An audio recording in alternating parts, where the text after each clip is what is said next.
ஒரு கட்சி வெற்றி அடையும் போது கூட இருக்கிறது அப்படிங்கிறது பெருசு இல்லை. அதே நேரத்தில் தோற்று போகும்போது அவங்க கூடயே இருக்கிறாங்க, அவங்க விட்டு விலகி போகாமல் இருக்கிறாங்க அப்படின்னா 2 காரணங்கள் இருக்கலாம். ஒன்று, விசுவாசமாகவோ நன்றி உணர்வாகவோ இருக்கலாம். இன்னொன்று, அவங்க ஏதோ ஒரு குடுமி இவங்க கையில் இருக்கலாம். அப்படிங்கிற 2 காரணங்கள் இருக்கலாம். ஸோ இப்போ மம்தாவுடைய கட்சி அப்படிங்கிறது ஒரு சுக்குநூறாக உடைக்கப்பட்டிருக்குது. கிளை செயலாளர்களிருந்து பொதுச் செயலாளர் வரைக்கும் நிறைய பேர் 2ஆம் கட்ட தலைவர்கள் வரைக்கும் எல்லாரும் என்ன பண்ணுறாங்க அப்படின்னா கட்சி மாறி போயிட்டுருக்காங்க அப்படிங்கிற நம்மளால பார்க்க முடியும். அப்படி இருக்கும்போதும் கூட சில நபர்கள் அவர் உடனேயே இருக்கிறாங்க.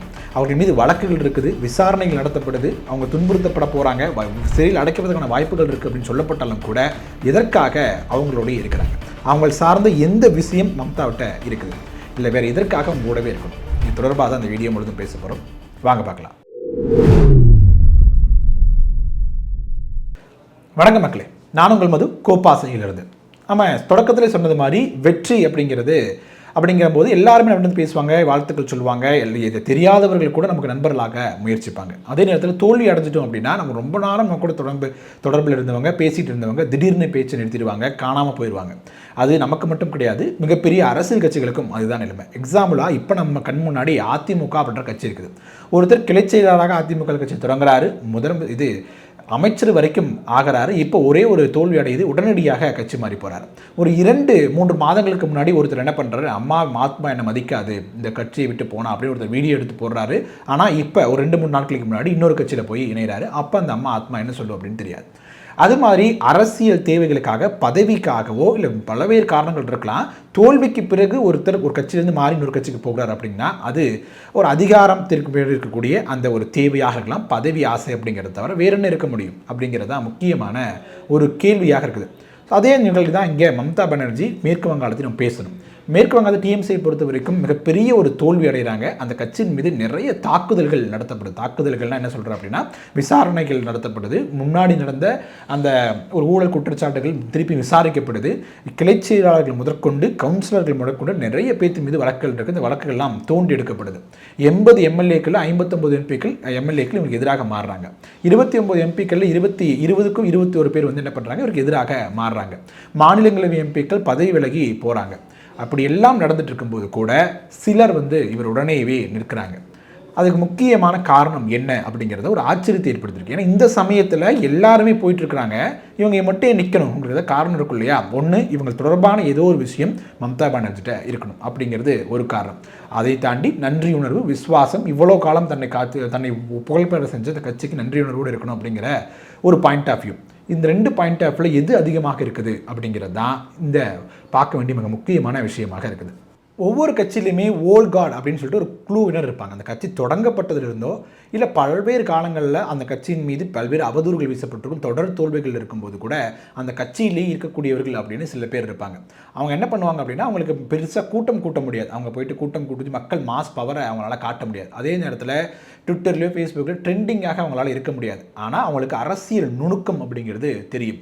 சிறந்த ஆலோசனைகளை தலைமைக்கு வழங்கக்கூடியவர்களாக இருப்பாங்க. ஏன்னா அவங்க தொடர்ந்து அரசியல் இருக்காங்க இல்லையா, அந்த அனுபவம் அப்படிங்கிறது இருக்கும். அதையும் தாண்டி முக்கியமாக அந்த கட்சியின் மீதான விசுவாசம் அப்படிங்கிறது அவங்களுக்கு இருக்கும்.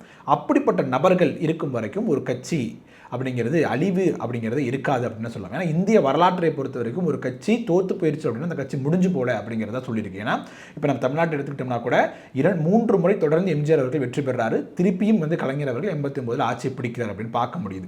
அதே போன்ற நிகழ்வுகள் பல்வேறு மாநிலங்களில் நடந்திருக்கு. ஜெகன்மோகன் ரெட்டி அவர்கள் முதலமைச்சராக போது எதிர்த்து நின்றவர் இதுக்கு மாதிரி வரவே மாட்டாருங்க அப்படின்னு சொல்லப்பட்டது. ஆனால் 2 பீரியடுக்கு முன்னாடி திருப்பி அவர் வெற்றி பெற்று ஆட்சி கட்டில் அமர்கிறார் அப்படிங்கிறது பார்க்க முடியுது. ஆனால் வெஸ்ட் பெங்கால் பாலிடிக்ஸ் இதுவரைக்கும் இப்படி நடந்தது இல்லை அப்படிங்கிறது இருந்தாலும் கூட இப்போ இருக்கக்கூடிய இந்த விசுவாசிகள் எல்லாம் வைத்துக்கொண்டு மம்தா மீண்டு வருவார் அப்படிங்கிற ஒரு கோஷம் அப்படிங்கிறது வைக்கப்படுது. இப்போ சமீபத்தில் கூட மொத்தமாக கட்சியை கொண்டு போய் காங்கிரஸில் சேர்த்து விட போகிறார் அப்படிங்கிற ஒரு பேச்சு அடிபட்டுச்சு.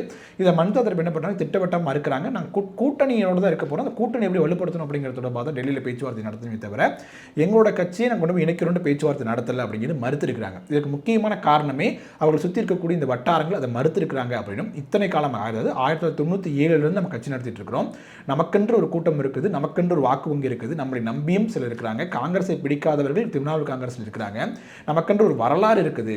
இன்னும் 100 ஆண்டுகள் பிடித்து டிஎம்சி என்ற கட்சி இருந்துச்சு, இப்படி ஆட்சியை பிடிச்சாங்க, இத்தனை வருஷம் ஆட்சி பண்ணாங்க நம்ம சொல்ல முடியும். இப்போ நம்ம போய் மெர்ஜ் ஆகிட்டோம் அப்படின்னா காங்கிரஸ்னு ஒரு பகுதி வெளியே வந்தாங்க, காங்கிரஸ் ஆட்சி பண்ணாங்க, திருப்பி காங்கிரஸ்லேயே போய் இணைஞ்சிட்டாங்க அப்படிங்கிற ஒரு பெயர் மட்டும்தான் இருக்குமே ஒழிய நமது பேர் இருக்காது அப்படிங்கிற அழுத்தம் அவங்களுக்கு கொடுக்கப்பட்டுச்சு அப்படின்னும், அதனால தான் மம்தா பானர்ஜி இந்த முடிவு எடுத்திருக்கிறார் அப்படின்னும் ஒரு தரப்பு சொல்கிறாங்க. ஸோ இது போன்ற நபர்கள் தான் ஒரு கட்சியின் முதுகெலும்பாக இருக்கிறாங்க. அவங்க இருக்கும் வரைக்கும் அந்த கட்சி வந்து பார்த்தீங்கன்னா நிலைச்சிருக்கும் அப்படின்னும் சொல்லலாம். ஸோ முக்கியமாக அந்த நபர்கள் என்ன சொல்கிறாங்க அப்படின்னா, மம்தாவினுடைய முக்கியமான தோல்விக்கு காரணமே வந்து அவங்களுடைய ஐபேக் நிறுவனத்தினுடைய அந்த ஸ்ட்ராட்டஜி அப்படிங்கிறத சொல்கிறாங்க. அந்த நிறுவனம் வந்து அவங்களுக்கு வேலை செய்வதற்காக நியமிக்கப்படுது, அந்த நிறுவனத்தின் மீது நிறைய குற்றச்சாட்டுகள் வைக்கப்படுது, அந்த நிறுவனம் வந்து அடிமட்ட தொண்டர்களுடைய உணர்வுகளை பிரதிபலிக்கலை அப்படின்னும், இவங்க வந்து கால்குலேட்டிவ் போட்டு ஒர்க் பண்ணாங்க, ஆனால் கிரவுண்ட் ஒர்க் அப்படிங்கிறது வேறு மாதிரியாக இருந்துச்சு அப்படின்னு சொல்கிறாங்க. அதே நேரத்தில் ஊழல் அப்படிங்கிறது மிக மலிஞ்சு போயிருச்சு, ஈஸி, அதாவது ஏதாவது வேலை நடக்கணும் அப்படின்னா இவ்வளோ காசு கொடுத்தா தான் நடக்கும் அப்படிங்கிறது ஒரு ப்ரோட்டோக்கால் மாதிரி ஆயிடுச்சு.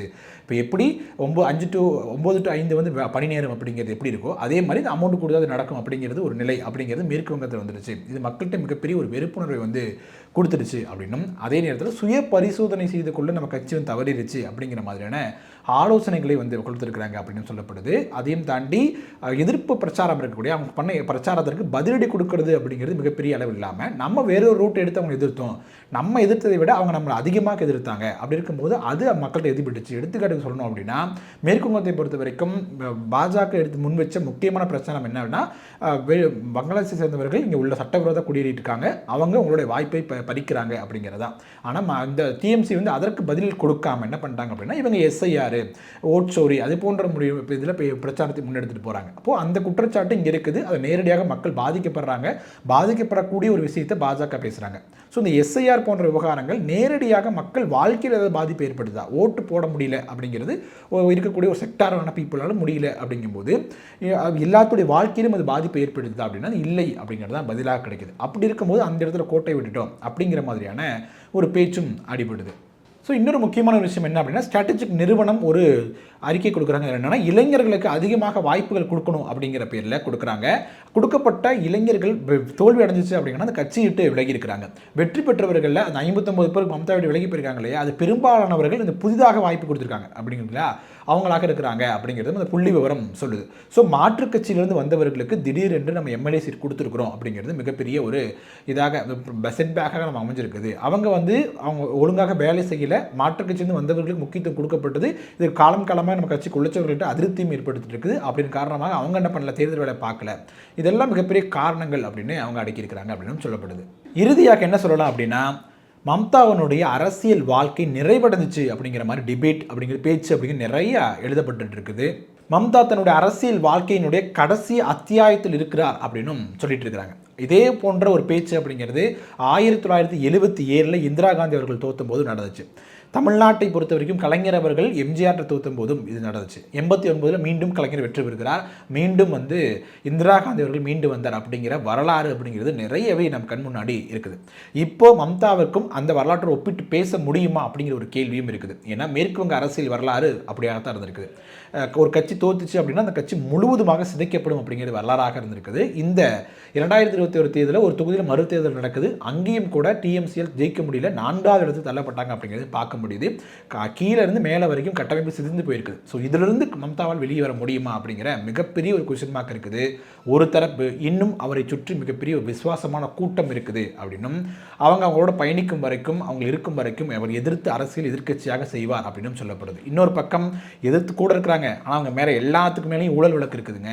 அதனால் அவங்க எதிர்த்து அரசியல் செய்ய முடியாது, அவங்க போய் வழக்குகள் தான் செய்யணும், வழக்குகளை வாதாடுறது நேரம் கரெக்டாக இருக்குமே ஒழிய இங்கே வந்து பாலிடிக்ஸில் பண்ணிட முடியாது அப்படிங்கிற மாதிரி ஒரு வார்த்தையும் வைக்கிறாங்க. ஸோ இது எல்லாத்தையும் தாண்டி மேற்குவங்க அரசியல் களம் எப்படி இருக்க போகுது அப்படிங்கிறத நம்ம பொறுத்திருந்து பார்க்கலாம்.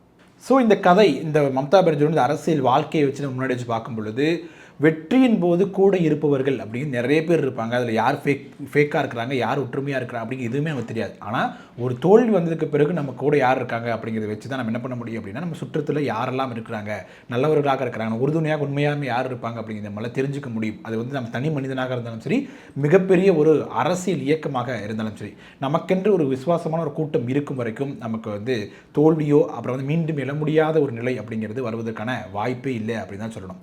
இதெல்லாம் இது போன்ற விஷயங்கள் நம்ம கண் முன்னாடி இருக்கக்கூடிய ஒரு மோட்டிவேஷன் ஸ்டோரி மாதிரி நம்ம எடுத்துக்கலாம். எல்லாத்தையுமே வந்து நம்ம அரசியல் கண்ணோட்டத்தோடய பார்க்கணும், ஒரு அரசியல் சலிப்போட ஒரு விமர்சன நோக்கத்தோடய பார்க்கணும் அப்படின்னா நோக்கம் கிடையாது. அதையும் தாண்டி இது போன்ற ஒரு லைஃப் லெசனாக கூட எடுத்துக்கலாம். அது போன்ற ஒரு விஷயமாக இந்த வீடியோ இருக்கும் அப்படின்னு நான் நினைக்கிறேன். ஓகே மக்களே, வீடியோவோட இறுதி பகுதிக்கு வந்துட்டோம். நீங்கள் என்ன நினைக்கிறீங்க? மேற்கு வங்க அரசியலில் மம்தா மீண்டும் வந்து நிற்பதற்கான வாய்ப்புகள் இருக்கா? நிறைய விமர்சனங்கள் மம்தா பானர்ஜி இருக்கலாம். ஆனால் ஒரு மனிதராக பார்க்கும்பொழுது ஒரு அடிகளுக்கு பின்பாக ஒருத்தர் வந்து நின்னார் அப்படின்னா அது மிகப்பெரிய ஒரு விஷயமா இருக்கும் இல்லையா? அப்படி ஒரு விஷயம் நடப்பதற்கான வாய்ப்புகள் இருக்குது அப்படின்னு நீங்கள் நினைக்கிறீங்களா? உங்களோட கருத்துக்கள் என்ன அப்படிங்கிறத கமெண்ட் செக்ஷனில் சொல்லுங்கள். வீடியோ பிடிச்சிருந்துச்சு அப்படின்னா லைக் பண்ணுங்கள், ஷேர் பண்ணுங்கள். கோபாஸ் யூடியூப் சேனலை சப்ஸ்கிரைப் பண்ணிக்கோங்க. தொடர்ந்து பேசுவோம். நன்றி.